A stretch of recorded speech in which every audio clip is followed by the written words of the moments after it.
আসসালামু আলাইকুম। তো আজকের আলোচ্য বিষয় হলো Leda and the Swan, written by W.B.Yeats। Leda and the Swan এর কাহিনী হলো গ্রিক মিথোলজি। তো আমরা জানি লিডা একদিন গোসল করতে যায় এবং জিউস ওই সময় ওখান দিয়ে যাইতেছিল।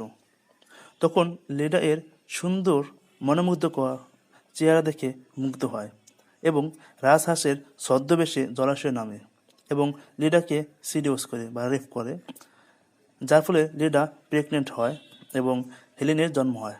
আর আমরা জানি যে হেলেনকে কেন্দ্র করে ট্রয় এবং গ্রিকের মধ্যে যুদ্ধ হয়। এটা একটি সনেট। আর আমরা তো জানি যে হেলেন ছিল সবচেয়ে সুন্দর, এক্সেসিভ বিউটি, যাকে প্যারিস চুরি করে আনে। আর এই প্যারিস যখন চুরি করে আনে তখন তাকে রক্ষা করার জন্য তার স্বামী পেনিলিউস আসে তাকে বাঁচানোর জন্য, ছাড়িয়ে নেওয়ার জন্য। আর সেই সূত্র ধরেই ট্রয় আর গ্রিকের মধ্যে প্রচণ্ড যুদ্ধ হয়। তো চলো বন্ধুরা, এই ছিল এই কবিতার মূল থিম।